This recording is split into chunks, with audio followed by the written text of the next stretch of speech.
Hello everyone, welcome to Pratik's Web Academy. In today's video we are going to learn about bookkeeping and accountancy. बहुत सारे student को ये doubt होता है, समझ में नहीं आता है what is use of bookkeeping and accountancy. तो आज के वीडियो में हम उसका बेसिक्स देखने वाले हैं एंड इम्पॉर्टेंस देखने वाले हैं. Let's start for it. Suppose आपका इनकम है, salary income is 50,000. As you know salaried person का इनकम एक जगह होता है लेकिन उनके एक्सपेंसेस बहुत सारे जगह होते हैं. तो उनको क्या करना पड़ता है, वो एक्सपेंसेस लिखना पड़ता है नॉर्मल केस में, like grocery, electricity, food, study, travelling, medicine and other expenses. वो लिखने को ही हम लोग सिंपल वर्ड्स में बोलते हैं बुक कीपिंग. और लिखने के बाद normally people do calculate.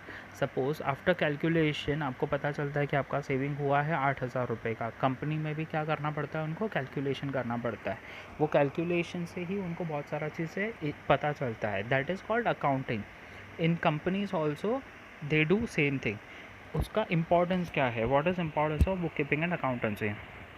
Company का प्रॉफिटेबिलिटी पता चलता है, स्टेबिलिटी पता चलता है, कंपनी का फाइनेंशियल स्टेटस पता चलता है, where company stands with others, दूसरों के कंपेयर में उनका स्टैंड क्या है. पार्ट ऑफ दैट यहाँ पे हर ट्रांजैक्शन का ट्रांसपेरेंसी होता है, जिससे अगर कोई फ्रॉड करने का ट्राई भी करेगा तो वो भी कैप्चर हो जाएगा. और इसके अलावा बेस्ट ऑप्शन इज़ यहाँ पे हर ट्रांजैक्शन हम लोग रिकॉर्ड करने वाले हैं, जिससे मैनेजमेंट को फ्यूचर डिसीजंस लेने के लिए भी हेल्पफुल होता है. So these all are importance of book keeping and accountancy. अभी हम लोग यहाँ पे बीके का कुछ इंपॉर्टेंट टर्म्स लर्न करने वाले. So the first term is money. आज के डेट में वी ऑल नो मनी के बगैर हमारा कुछ नहीं हो सकता. Means we all require money. अगर हम घर के बाहर भी जाते हैं तो हम लोगों को पैसे का ज़रूरत पड़ता है टू सर्वाइव.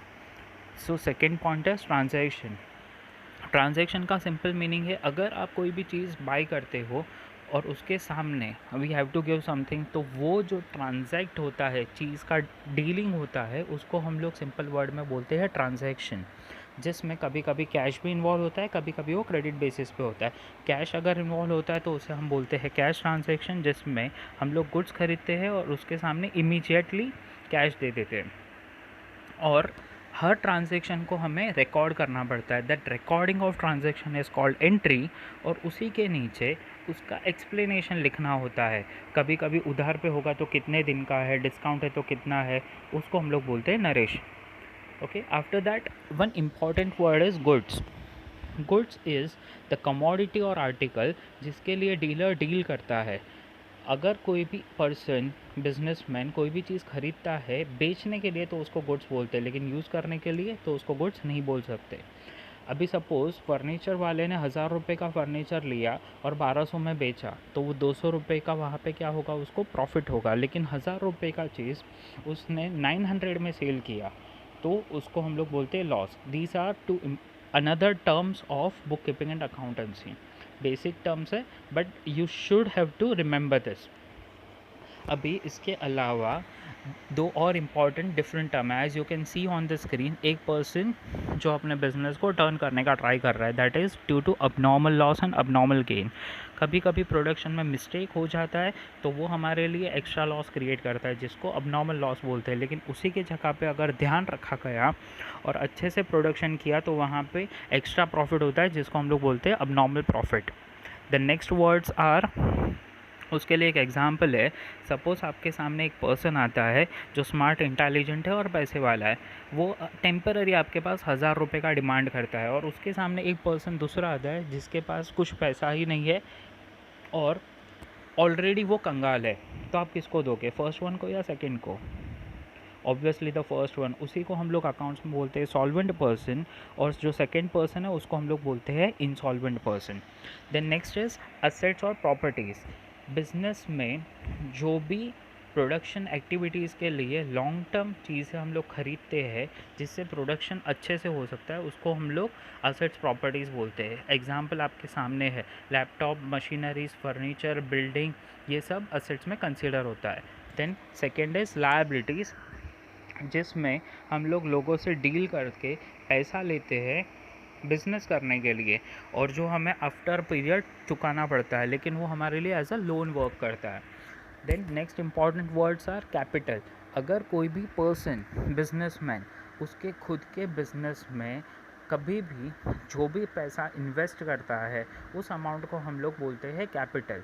और उसी के सामने जब भी उसको पैसे का ज़रूरत होगा तो ऑब्वियसली वो क्या करेगा, थोड़ा बहुत अमाउंट भी लेकिन खुद के बिजनेस से विड्रॉ करेगा। तो उसको हम लोग अकाउंटेंसी में ड्राइंग्स बोलते हैं। Then the important next words are debtors and creditors. Suppose हमने गुड्स किसी को बेचा और वो फ्यूचर में पैसा देगा, तो वो पर्सन हमारे लिए क्रेडिटर है और हम उसके लिए डेटर, बिकॉज हमें पैसा मिलने वाला है तो हम डेटर है, और जिसे पैसा पे करना है वो क्रेडिटर है। ऐसे ग्रुप ऑफ पर्सन को हम लोग डेटर्स और क्रेडिटर्स बोलते हैं। देन अभी आपके सामने एक साइन आ रहा है, क्या लगता है किस चीज़ का है ये साइन?